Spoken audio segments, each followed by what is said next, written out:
বিশাল পৃথিবী যখন ঘন অন্ধকারে হারিয়ে যাচ্ছিল, জাহেলিয়াতের ভয়াবহ অন্ধকার যখন গ্রাস করে নিচ্ছিল সম্পূর্ণ পৃথিবীকে, তখনই আল্লাহ তাআলা এই ধরার বুকে এমন একজন মহামানবকে পাঠাইলেন, যিনি স্রষ্টার সর্বশ্রেষ্ঠ সৃষ্টি জনাবে মুহাম্মদ সাল্লাল্লাহু আলাইহি সাল্লামকে।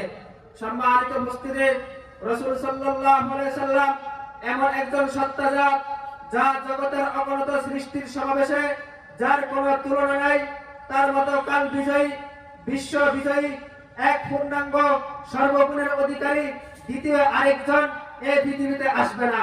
সম্মানিত উপস্থিতি, রাসূল সাল্লাল্লাহু আলাইহি সাল্লাম ছোটবেলা থেকেই বিনয় নম্রতার অনন্য প্রতীক ছিলেন। চরম বিপদতার মাঝে ফুটে উঠত বিনয় নম্রতার দৃষ্টান্ত। তার বিনয় নম্রতার কারণে তাকে আল্লাহ তাআলা কমল হৃদয়ের অধিকারী হিসেবে ঘোষণা দিয়ে কোরআনে কারিমে বলেন, ফাবিমা রাহমাতিন মিনাল্লাহি লিনতা লাহুম। সম্মানিত উপস্থিতি, শুধু তাই নয়, রাসূল সাল্লাল্লাহু আলাইহি সাল্লাম সবার সাথে ভালো ব্যবহার করতেন, কখনো অহংকার করতেন না, কাউকে অপমান করতেন না।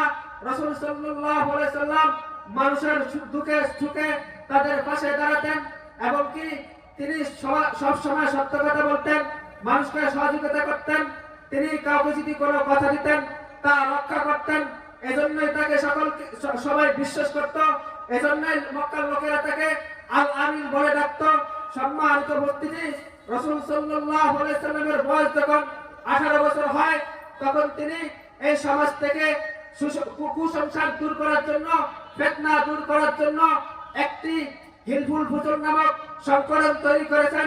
সম্মানিত উপস্থিতি, রাসূল সাল্লাল্লাহু আলাইহি সাল্লামের বয়স যখন 40 বছর হয়, তখন তিনি হেরায় হয়ে নবুয়ত প্রাপ্ত হন, আদিষ্কৃত হন তাওহীদের বাণীর প্রচারে। তিনি তাওহীদের বাণীর প্রচারে কিন্তু তার আহ্বানে কিছু সংখ্যক লোক সাড়া দিয়ে তাদের মনের রেখাপাত আনন্দিত হয়, আর বাকি সকল কাফের মুশরিকরা তার বিরুদ্ধাচার শুরু করে, এবং কি তার উপর জুলুম অত্যাচার শুরু করে, এবং কি আমার এই এতিম নবীকে এই পৃথিবী থেকে সরিয়ে দেওয়ার জন্য অনেক পরিকল্পনা করে। রাসূল সাল্লাল্লাহু আলাইহি সাল্লাম এই নাজুক অবস্থা দেখে রাসূল সাল্লাল্লাহু আলাইহি সাল্লাম প্রিয় মাতৃভূমি ছাড়তে বাধ্য হন। চোখের পানিতে বুক ভাসিয়ে পবিত্র মক্কা শরীফকে বিদায় জানান, আর সুদূরে ভালোবাসার চাদরে জড়িয়ে নেন পবিত্র মদিনাবাসী। সম্মানিত উপস্থিতি, কিন্তু কাফেরদের জুলুম অত্যাচার মুসলমানদের প্রতি অকাতরে বাড়তে লাগলো। তখনই আল্লাহ তাআলা নবী করিম সাল্লাল্লাহু আলাইহি সাল্লামের মাঝে জিহাদের তামান্না জাগরণ করে দিলেন। নবী করিম সাল্লাল্লাহু আলাইহি সাল্লাম জিহাদের তামান্না বাজিয়ে দিলেন। নবী করিম সাল্লাল্লাহু আলাইহি সাল্লাম সাহাবাদেরকে নিয়ে যুদ্ধের প্রশিক্ষণ দিলেন। বদরের যুদ্ধে সিজদায় পড়ে প্রশিক্ষণ দিলেন। উহুদের যুদ্ধে দান মোবারক শহীদ করে প্রশিক্ষণ দিলেন। খন্দকের যুদ্ধে দান মোবারক শহীদ করে প্রশিক্ষণ দিলেন। উহুদের যুদ্ধে সিজদায় পেটে পাথর বেঁধে। সম্মানিত উপস্থিতি, এর কারণে 8ম হিজরিতে মুসলমানরা আবার ফিরে পেয়েছিল প্রিয় মাতৃভূমি মক্কা নগরী, এবং কি কাবা শরীফ থেকে মূর্তিগুলো সরিয়ে ফেলা হয়েছিল, এমনকি পৃথিবীর কোনায় কোনায় ইসলামের প্রচার, ইসলামের বাণী ছড়িয়ে পড়ল। সম্মানিত উপস্থিতি, রাসূল সাল্লাল্লাহু আলাইহি সাল্লাম 8ম হিজরিতে আল ইয়াউমা আকমালতু লাকুম দীনাকুম ওয়া আতমামতু আলাইকুম নি'মাতি ওয়া রাদিতু লাকুম ইসলাম দীনা, এই বাণীর মাধ্যমে রাসূল সাল্লাল্লাহু আলাইহি সাল্লাম দিনকে পূর্ণতা করে দেন। রাসূল সাল্লাল্লাহু আলাইহি সাল্লাম 11তম হিজরিতে রবিউল আউয়াল মাসে ইন্তেকাল করেন।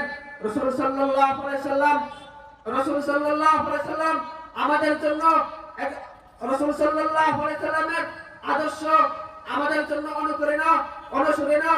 এজন্য রাসূল আল্লাহ তাআলা বলেন, লাকাদ কানা লাকুম ফি রাসূলিল্লাহি উসওয়াতুন হাসানাহ, নিশ্চয় তোমাদের জন্য রয়েছে রাসূল সাল্লাল্লাহু আলাইহি সাল্লামের মধ্যে উত্তম আদর্শ। সম্মানিত উপস্থিতি, এজন্য তো বলা হয় রাসূল সাল্লাল্লাহু আলাইহি সাল্লামের আদর্শ আমাদের জন্য অনুসরণীয়। সম্মানিত উপস্থিতি, এজন্য তো বলা হয় রাসূল সাল্লাল্লাহু আলাইহি সাল্লামের জীবন আকাশের মতো, মানে কি আকাশকে যে দেখে সেই দেখতে পায়, ঠিক তেমনি ভাবে রাসূল সাল্লাল্লাহু আলাইহি সাল্লামের জীবনকে যে ফলো করবে সেই আদর্শ সম্পন্ন ব্যক্তি হতে পারবে। সম্মানিত উপস্থিতি, একজন ছাত্র যদি চিন্তা করে আমি একজন আদর্শ ছাত্র হব, তখন তার উচিত হলো স্বয়ং আল্লাহ তাআলা ছাত্র মুহাম্মদ সাল্লাল্লাহু আলাইহি ওয়াসাল্লামকে ফলো করা। একজন শিক্ষক যদি চিন্তা করে আমি একজন আদর্শ শিক্ষক হব, তখন তার উচিত হলো সকল উম্মতের শিক্ষক মুহাম্মদ সাল্লাল্লাহু আলাইহি ওয়াসাল্লামকে ফলো করা। একজন নানা যদি চিন্তা করে আমি একজন নানা হব, আদর্শ নানা হব, তখন তার উচিত হলো হযরত হাসান হুসাইন রাদিয়াল্লাহু তাআলা আনহুর নানা হযরত মুহাম্মদ সাল্লাল্লাহু আলাইহি ওয়াসাল্লামকে ফলো করা। একজন শ্বশুর যদি চিন্তা করে আমি একজন আদর্শ শ্বশুর হব, তখন তার উচিত হলো হযরত আবু বকর রাদিয়াল্লাহু তাআলার শ্বশুর, হযরত ওমর রাদিয়াল্লাহু তাআলার শ্বশুর, হযরত মুহাম্মদ সাল্লাল্লাহু আলাইহি ওয়াসাল্লামকে ফলো করা। সম্মানিত উপস্থিতি, আজ বাংলাদেশে এমন এক ভণ্ড দল আছে যারা নবী করিম সাল্লাল্লাহু আলাইহি ওয়াসাল্লামকে তো ফলোই করে না, নবী করিম সাল্লাল্লাহু আলাইহি ওয়াসাল্লামের সিরাত তো মানেই না, বরং তারা মিলাদুন নবীকে দিয়ে লাফালাফি নাচানাচি করে। সম্মানিত উপস্থিতি, তারা বলে মিলাদুন নবী জিন্দাবাদ, সিরাতুন নবী তো ধ্বংস। সম্মানিত উপস্থিতি, আমি তাদেরকে বলে দিতে চাই, তারা আবার নিজেদেরকে সুন্নি দাবি করে।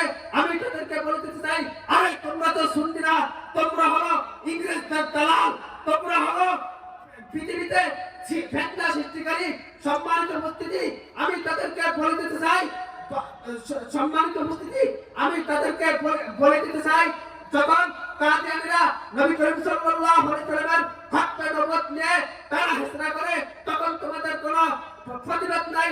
নবী করিম সাল্লাল্লাহু আলাইহি ওয়াসাল্লামকে যখন ব্যঙ্গ করে, তখন তোমাদের কোনো প্রতিবাদ নাই।